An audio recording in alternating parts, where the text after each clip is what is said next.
தமிழ்நாடு முழுக்க நாடாளுமன்ற தொகுதி வாரியாக திமுக தன்னுடைய பரப்புரையை தொடங்கியிருக்கு. களத்துல இறங்கி இருக்கிற திமுக பேச்சாளருங்க தங்களுக்கே உரிய பாணியில பாஜக அரசை கடுமையா விமர்சிச்சுட்டு வர்றாங்க. குறிப்பாக 10 ஆண்டு கால மோடி ஆட்சியில 411 எம்எல்ஏக்களை விலைக்கு வாங்குறதுதான் மோடி அரசோட சாதனைன்னு சொல்லி இருக்காரு அமைப்பு செயலாளர் RS பாரதி. திமுக சார்பில் உரிமைகளை மீட்க ஸ்டாலினின் குரல், பாசிசம் வெல்லட்டும் இந்தியா வெல்லட்டும் என்ற தலைப்புல மாநிலம் முழுக்க பரப்புரை கூட்டம் தொடங்கப்பட்டிருக்கு. விழுப்புரத்துல திமுக மற்றும் கலைஞரை போற்றும் கழக பாடல்களோடு கூட்டம் உற்சாகமா தொடங்குச்சு.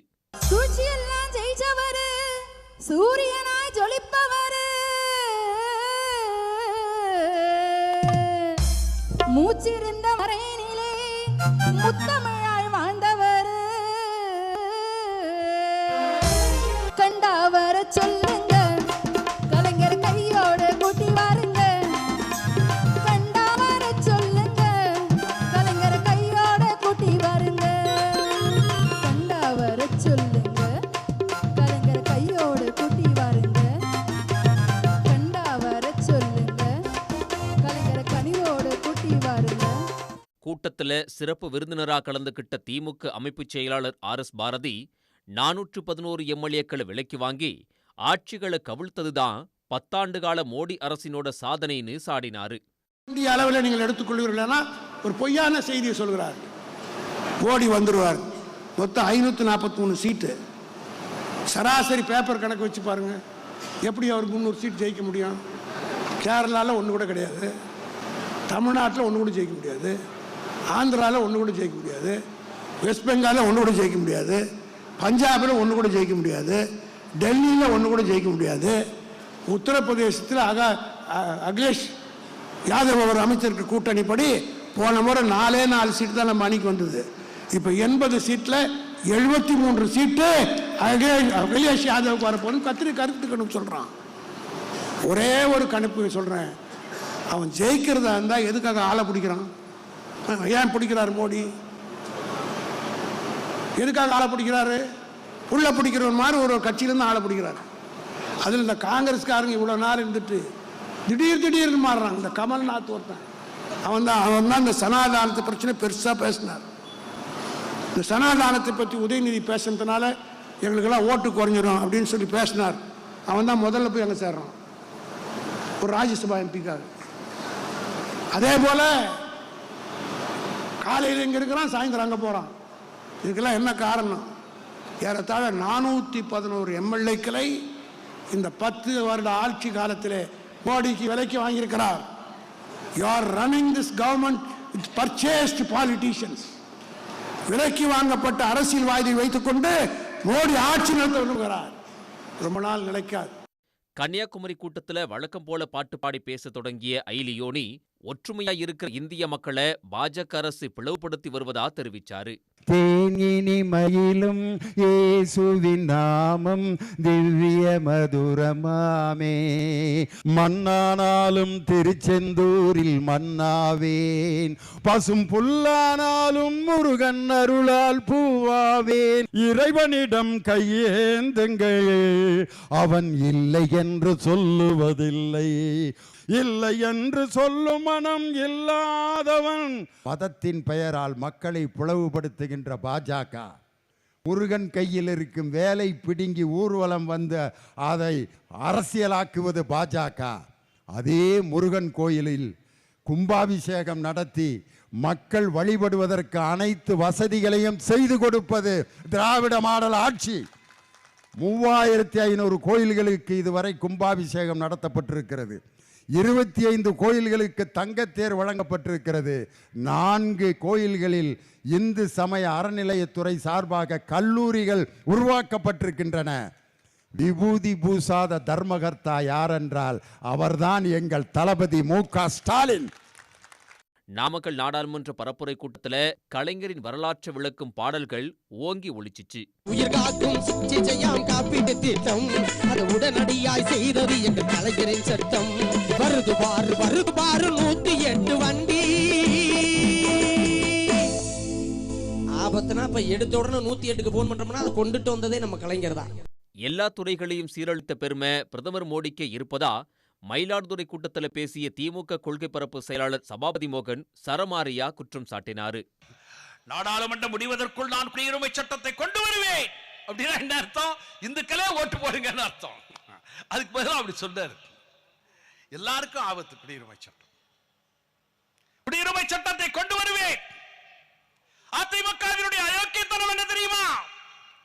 கண்ணின் மணிகளே, நாடாளுமன்றத்தில் மக்களவையில் முன்னாள் முதல்வர் ஓ பன்னீர்செல்வத்தினுடைய மகன் ரவீந்திரநாத் மனம் திறந்து ஆதரித்தார் குடியுரிமை சட்டத்தை.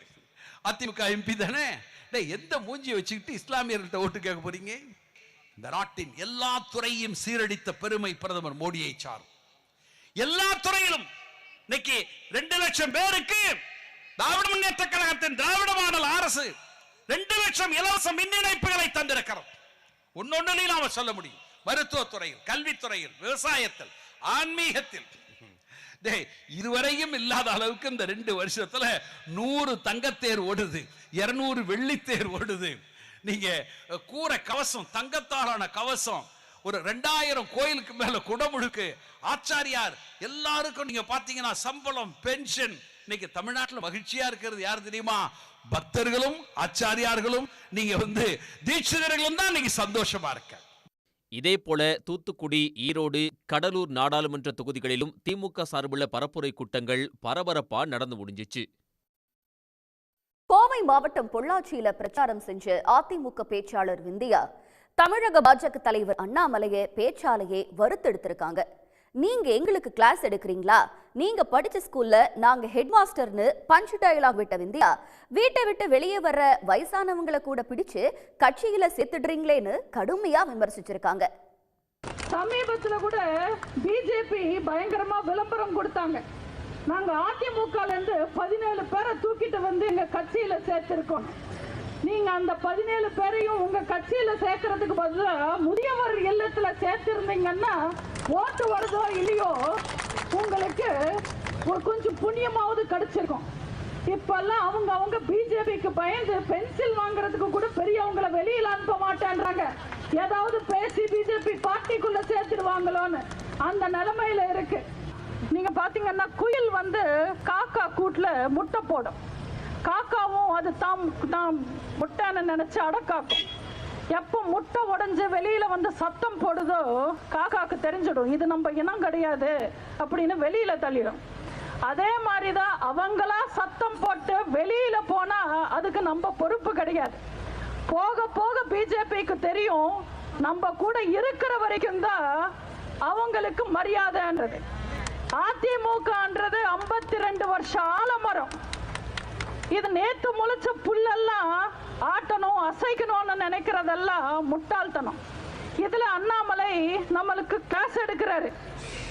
கட்சி எப்படி நடத்தணும், ஆட்சி எப்படி செய்யணும், தேர்தலை எப்படி சந்திக்கணும்னு. தம்பி, நீங்க கிளாஸ் எடுக்கிற ஸ்கூல்ல நாங்க ஹெட் மாஸ்டர். எங்க கிட்ட எல்லாம் நீங்க கிளாஸ் எடுக்க முடியாது. இதுல அண்ணாமலை சொல்றாரு அதிமுக 4 வருஷம் ஆட்சி நடந்ததுன்னா அது எங்க சப்போர்ட்லன்னு. தம்பி, நீங்க சப்போர்ட் பண்ணது எங்க ஆட்சிக்கு இல்ல, ஓபிஎஸ்க்கு. நாங்க எங்க ஆட்சியை காப்பாத்திக்கிட்டோம். உங்களால ஓபிஎஸ் காப்பாற்ற முடியாம இன்னைக்கு நடுத்தெருவுல நிக்கிறாரு. கூப்பிட்டு கூட்டணியில வச்சுக்கங்க, எம்பிங்களை வாரி கொடுத்துடுவாரு.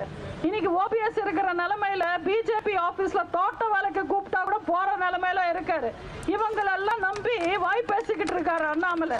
நாங்க என்ன, நீங்க என்ன பேசினாலும் காரி துப்பினாலும் பின்னாடியே வர ஆதரவு பிரஸ் நினைச்சீங்களா? அதிமுக போனா போட்டோம், விட்டா வீணா போயிடுவீங்கன்னு நாங்க தூக்கி சுமந்தா எங்களையே போட்டு பாக்குறீங்களா? யார்கிட்ட பேசுறாங்க? இதுல அண்ணாமலை சொல்றாரு பிஜேபி ஆட்சிக்கு வந்தா ஒரு வீட்டுக்கு ஒரு அரசு வேலை தருவேன்னு சொல்றாரு. எப்படி தருவீங்க? வடக்குல 10-15 மாநிலத்துல நீங்க தானே ஆட்சியில இருக்கீங்க, பிஜேபி தானே ஆட்சியில இருக்கு. ஆனா இன்னைக்கு தமிழ்நாட்டுல பார்த்தா பார்லர்ல இருந்து பானிபூரி விற்கிறது வரைக்கும் வடக்குல இருந்து வேலை தேடி வராங்க.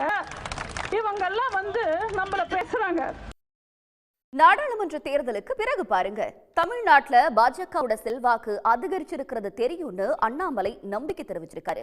அது மட்டும் இல்லாம 2026 தேர்தல 234 தொகுதிகளையும் களமிறங்கினா எங்களைத்தான் மக்கள் ஆதரிப்பாங்கன்னு அண்ணாமலை சொல்ல பண பலத்தை வச்சு கட்சி பலம் பலமாகிடும்னு கூறியிருக்கார் அமைச்சர். இந்த தேர்தல் பாருங்க சார், ஏன் மனசுல ஒரு நம்பர் வச்சிருக்கேன். If I say that number, many of you might be shocked also, because this is going to be tsunami of an election in 2024. இது நீங்க நினைக்கிற மாதிரி இந்த இன்கிரிமெண்டலா அப்படி சவுத்துல பிஜேபிக்கு ஒரு 2 வருமா, கொங்குல பிஜேபிக்கு ஒரு 2 வருமா, அப்படியே பிஜேபி இங்க 1 வருமா, கம்ப்ளீட் ஸ்வீப் நான் எதிர்பார்க்கிறேன் சார். பிஜேபி இன்றைக்கும் கால் ஊன்றவில்லை. வெளிப்படையாக சும்மா ஒரு நடிப்புகை நடத்தி கொண்டிருக்கிறார்கள், தோற்றத்தை உருவாக்கி கொண்டிருக்கிறார்கள்.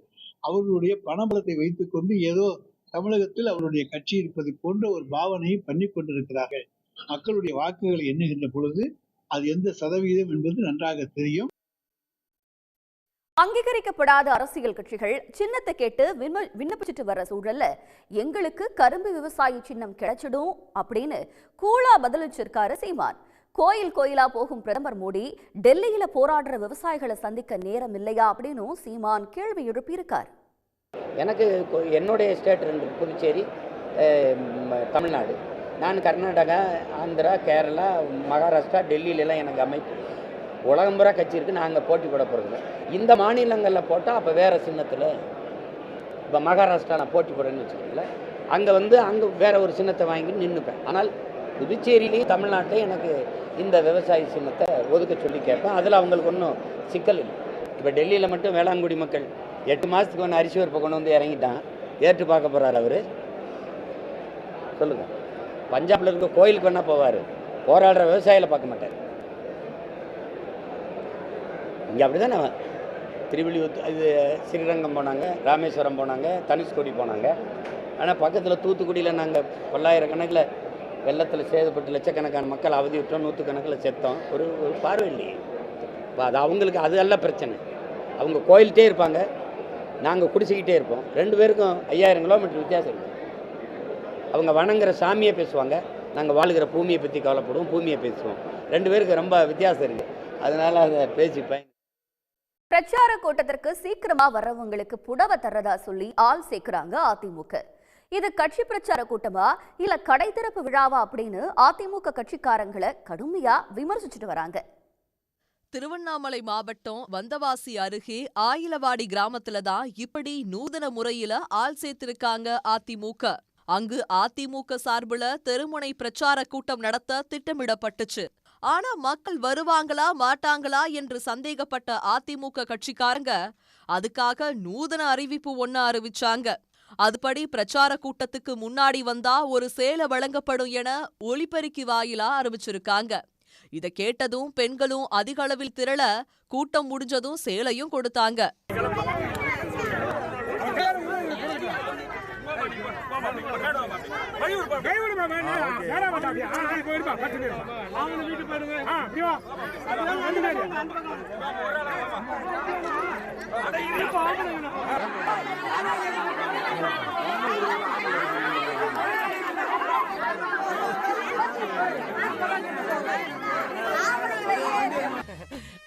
வணக்கம் ஐயா, நல்லா இருக்கீங்களா?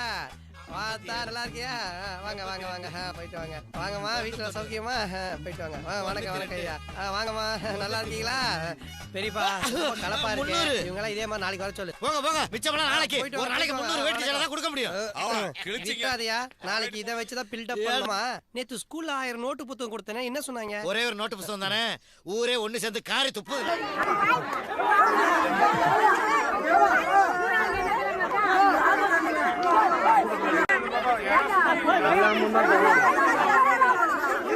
முண்டியடித்தபடி மக்கள் சேலைய வாங்கின இந்த காட்சி சமூக வலைதளங்கள்ல வைரலாகிட்டு வருது. தேர்தல் தேதியே இன்னும் அறிவிக்கல, அதுக்குள்ள ஒரு சேலைய கொடுத்து அதிமுக வாக்கு கேட்க ஆரம்பிச்சுட்டாங்கன்னு விமர்சனங்களும் பரவி வருது. மோடி மீண்டும் பிரதமரா வந்தா இந்தியால நடக்கிற கடைசி தேர்தல் இதுவாதான் இருக்கும்னு எச்சரிச்சிருக்காரு மார்க்சிஸ்ட் கட்சி மாநில செயலாளர் பாலகிருஷ்ணன். பாஜகவுக்கு இந்த முறை வடமாநில மக்களே வாக்களிக்க மாட்டாங்கன்னு உறுதியா சொன்ன அவரு மோடி அரசின் சாதனைன்னு ஏதாச்சும் உண்டா அப்படின்னு சரமாரியா கேள்வி எழுப்பியிருக்காரு. ராமர் கோயிலை கட்டியிருந்தாலும் கூட அதனால் இந்தியாவில் இருக்கிற மக்கள் பாஜகவுக்கு வாக்களித்து விடுவார்கள் என்று சொல்ல முடியாது. கடந்த எந்த ஆண்டை விட இந்த ஆண்டு ஐயப்ப கோயிலுக்கு போயிருக்கிற பக்தருடைய எண்ணிக்கை அதிகம். ஆனால் கேரளாவிலே, தமிழ்நாட்டிலே பாஜக வெற்றி பெறுவதற்கான வாய்ப்பு இருக்கிறதா? அண்ணாமலை என்னதான் ஓடி ஓடி உழைத்தாலும் கூட, மீடியாவிலே காட்சியளித்தாலும் கூட, அவர்களுக்கு டெபாசிட் கிடைக்குமா என்பதுதானே இன்றைக்கு இருக்கிற நிலைமை. ஆகவே இறை உணர்வு என்பது வேறு, மனிதனுடைய வழிபாடு என்பது வேறு, அரசியல் தேர்தலிலே வாக்களிப்பது என்பது வேறு. இவர்கள் ஆட்சியிலே நாங்கள் இதையெல்லாம் செய்திருக்கிறோம்.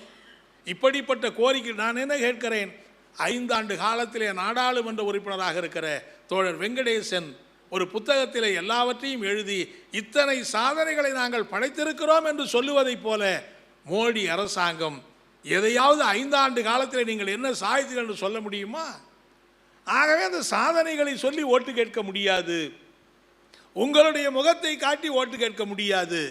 பாவ ராமபிரானை காட்டித்தான் நீங்கள் ஓட்டு கேட்க வேண்டும் என்கிற நிலைமை ஏற்பட்டிருக்கிறது சொன்னால் உங்களுக்காக பரிதாபப்படுவதை தவிர வேறு வழி இல்லை என்பதைத்தான் இந்த நேரத்திலே சொல்லி, எனவே வரக்கூடிய தேர்தலில் 40 தொகுதிகளிலேயும் பாஜக அதிமுகவை முறியடிக்க வேண்டிய அந்த மகத்தான கடமையை நாம் நிறைவேற்ற வேண்டியிருக்கிறது.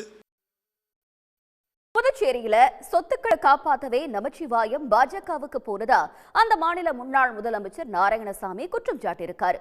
புதுச்சேரியில ஊழல் ஆட்சி நடந்துட்டு வரதாகவும் அதற்கான ஆதாரங்களை திரட்டிட்டு வரதாகவும் கூறியிருக்கிற நாராயணசாமி விரைவில் ஆதாரங்களை வெளியிட போறதாகவும் சொல்லியிருக்காரு. கொள்ளையடிக்க விடல, அது மட்டும் இல்ல, அவரை பொறுத்த வரைக்கும் அவர் காங்கிரஸ் கட்சி தலைவராக இருந்தாரு. எந்த காலத்திலையும் எந்த அமைச்சர் என்கிட்ட இருந்த அமைச்சர்கள் 5 அமைச்சர்கள், நான் முதலமைச்சராக இருந்த 5 ஆண்டுகள்ல அவர்கள் கோப்புகளை ஒன்றை கூட நான் நிறுத்தியது கிடையாது, ஒரு கோப்புகளை கூட நான் மாற்றியது கிடையாது, அவருடைய நிர்வாகத்தில் நான் தலையிட்டதும் கிடையாது. நான் உறுதியோட சொல்லுவாங்க. இன்னைக்கு பாரதிய ஜனதா கட்சியில் சேர்ந்த பிறகு நிறம் மாறி பொய்யான தகவலை மக்கள் மத்தியில் சொல்லக்கூடாது. நமச்சிவாயம் சொல்ல வேண்டியதான். நான் தான் ஊழல் குற்றச்சாட்டு சொல்றேன். இந்த ஆட்சியாளர் இருப்ப ஊழல் இல்லைன்னு சொன்னா நிரூபிக்க சொல்ல வேண்டியதானே. அப்படி இல்லைன்னு வச்சுக்க, என் பேர்ல வழக்கு போடுங்க நீதிமன்றத்தில். நான் நீதிமன்றத்தை சந்திக்க தயாராகிறேன். ஏன் அதையும் செய்ய மாட்டீங்க? அதாவது நீங்க வாயே திறக்க மாட்டீங்க, கொள்ளாட்சியே இருப்பீங்க, நாங்க வேடிக்கை பார்த்து உட்காந்துருப்போம் எதிர்கட்சி. உலகத்துல தமிழர்கள் எங்குமே இருக்கக்கூடாது அப்படிங்கிறது தான் பிரதமர் மோடியோட நோக்கம் என பரபரப்பான குற்றச்சாட்டை முன் வச்சிருக்காரு அதிமுக முன்னாள் அமைச்சர் ஒருத்தர். வாயில விஷத்தை வச்சு முதுகுல குத்தும் பாஜகவை கண்டு பயப்பட மாட்டோன்னு கூறியிருக்கிற அவரு அவங்க கூட கூட்டணி வச்சா யாரா இருந்தாலும் அழிஞ்சு போயிடுவாங்கன்னு சாபமும் விட்டிருக்காரு. அது மட்டும் இல்லாம எடப்பாடி பழனிசாமி நாட்டோட பிரதமராக கூட வாய்ப்பு இருக்குன்னு சொல்லி பரபரப்பை ஏற்படுத்தியிருக்காரு. மோடிக்கு ஒரே நோக்கம், உலகத்திலேயே தமிழினம் இருக்கக்கூடாது என்ற நோக்கம். மோடி பிஜேபிக்கு ஒரே நோக்கம், தமிழினம் என்பது உலக அளவிலேயே அழிந்துவிட வேண்டும், திராவிடம் என்பது உலக அளவிலேயே அழிந்துவிட வேண்டும் என்பது RSS கொள்கை, அது மோடியின் கொள்கை. எனவே அவர்கள் அன்பு காட்டுகிறார்கள் என்பது எந்த காலத்திலும் நாங்கள் நம்ப மாட்டோம். மிரட்டலுக்கு நாங்கள் பயப்பட மாட்டோம். 100க்கு 100 தான் பர்சன்டேஜ் கணக்கெடுத்தா. ஆனால் 100க்கு 1000, 1 லட்சம், 1 கோடி சதவீதம் எங்களுக்கும் பிஜேபிக்கும் எந்த காலத்திலும் உறவு இல்லை. அணுவளவும் மாற மாட்டோம், கட்டாயமாக மாற மாட்டோம். மக்கள் இதயத்தில் பிஜேபிக்கு இடமில்லை. 1, டெல்லியில் ஆட்சியை பிடிச்சிடுவாங்களோ அப்படிங்கிறத சிலர் தமிழ்நாட்டிலே அவர்களோடு செல்லலாமா என்ற சலனத்தில் இருப்பதாக தெரிகிறது. அவர்கள் எல்லோரும் சேர்ந்தாலும் கூட, யார் சேர்ந்தாலும் சரி பிஜேபியோடு, தமிழகத்தினுடைய மண்வாசனை பிஜேபியோட கூட்டணியாக இருக்கின்றவர்கள் யாராக இருந்தாலும் அழிந்து விடுவார்கள், ஒளிந்து விடுவார்கள் என்பதுதான் என்னுடைய கணிப்பு. 1 சீட்டு கூட வராது. இன்று நாம் கணிக்கிறோம் பிஜேபி தான் பாரதத்தை ஆளப்போகுதுன்னு சொல்லலாம், அது பொய்யா போகலாம். 40 சீட்டை நாங்கள் தமிழகத்தில் வெற்றி பெறுகிற போது எங்களை அழைத்து நீங்கள் பாரதத்தை காக்க வேண்டும், விவசாயிகளுடைய வேந்தனாக இருக்கிற எடப்பாடியாரே, புள்ளி விவர சிறந்த பேச்சாளராக ஒரு செயல் வீரராக நிர்வாகியாக இருக்கிற எடப்பாடியாரே, நீங்கள் பாரதத்தை ஆள வாருங்கள் என்று கேட்கக்கூடிய சூழல் கூட உருவாகலாம் அல்லவா? குஜராலுக்கு போன்று தேவேகவுடாவுக்கு எப்படி சாத்தியம் ஆச்சு, குஜராலுக்கு எப்படி சாத்தியம் ஆச்சு, சரண் சிங் எப்படி சாத்தியம் ஆச்சு, அதைத்தான் நான் கேட்டேன். தேர்தல் களம் சூடுபிடிக்க தொடங்கிடுச்சு. இனி வர நாட்கள நடக்கிற அரசியல் சுவாரஸ்யங்களை தெரிஞ்சுக்க தேர்தல் திருவிழா நிகழ்ச்சியை தொடர்ந்து பாருங்க. நன்றி, வணக்கம். உடனுக்குடன் செய்திகளை தெரிந்து கொள்ள சன் நியூஸ் பெல் ஐகானை கிளிக் பண்ணுங்க.